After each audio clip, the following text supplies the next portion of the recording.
The story is from Rabbi Nachman.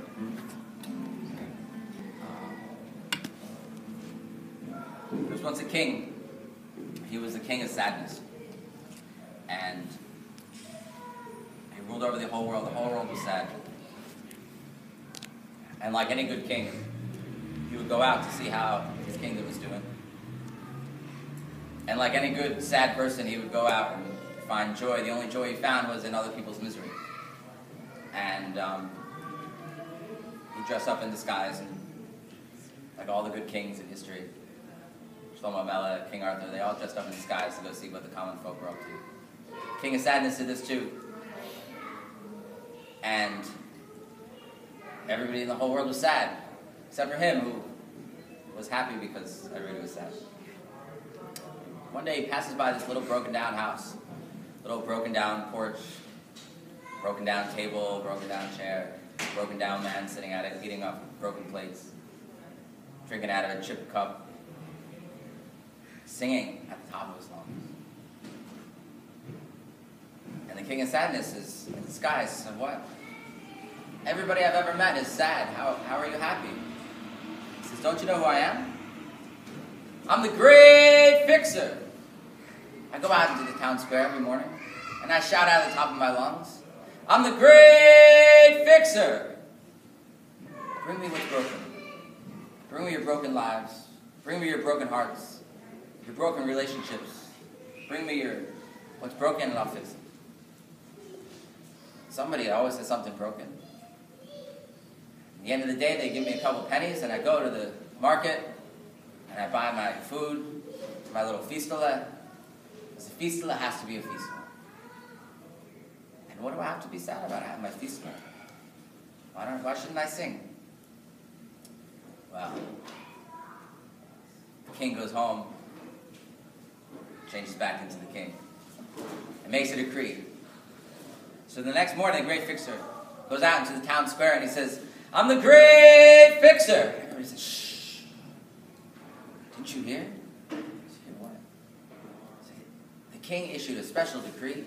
It's against the law to fix anything. Great fixer, what am I going to do? I have to find work. I have to get my 2 pennies. I have to go buy my food. The fistula has to be a fistula.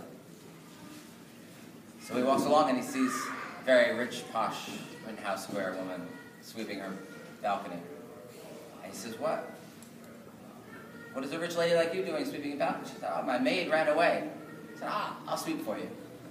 So he swept her balcony, swept her whole house. She gave him a couple pennies. At the end of the day, he goes home. His fistula is a fistula. The king of sadness in disguise comes by to see how sad the fixer is. Here he's sitting on his broken porch, singing at the top of his lungs. The next morning, the great fixer goes out to the lady's house, ready to sweep. And she said, I'm sorry. There's a new law. You're not allowed to sweep for anybody else. So, the great fixer, of course, doesn't give up. And he goes and he finds someone chopping wood, and he chops wood for this person. He gets his 2 pennies. At the end of the day, he buys his food. The fistula is a fistula. King of sadness comes by in disguise. Next morning, no more chopping wood. No more hauling stones. No more hauling water. Couldn't do anything anymore for anybody else in this town. So, great fixer says, you know what? If you can't beat him, join him. And he joins the army. So, he says to the general there, or sergeant probably more likely, I know soldiers are paid once a year, but if you would kindly pay me 1 penny every day, I'll work for a lot cheaper. So the sergeant didn't seem that there was any problem. And at the end of the day, he gets his penny, everything's great, has a fistula. All day long he's marching up and down with a sword, and he's not really a sword kind of guy. He's a great fixer. But he plays soldier, he pretends to be mean with a mean face. Well, he tells the king of sadness, of course, in disguise. Very trusting person, this great fixer. And sure enough, the next day he marches all around, waving his sword around, acting all mean. And at the end of the day, he goes to the sergeant for his penny, and the sergeant says, sorry. The king said, soldiers have to be paid once a year, no exceptions. now what's the great fixer going to do? He's stuck. It's the end of the day. He has to buy food. He has to have the feast. The feast has to be a feast. There has to be one happy person left in the world. So he pawns the sword. And he makes a fake sword out of aluminum foil and wood. And so nobody will know. And the next day, and now he's got enough money, until he gets paid from the army. The next day he's marching around with his fake sword. Nobody knows the difference. He goes home, he has his feast, the king of sadness comes by and says, how in the world are you still happy? And the great fixer says, I know. I can't haul stones for anybody, I can't chop wood, I can't sweep, I can't fix anything. I had to sell my sword. So now, the king of sadness thinks, I got him. Next morning, great fixer is marching around like all the other soldiers, except he's got this fake sword. And the king comes by dressed as the king with a whole entourage and a prisoner. And he says, I, the king, command you, soldier, pointing at the great fixer. You have to kill this man. I sentence him to death. And he knows the sword is fake, so he thinks, right?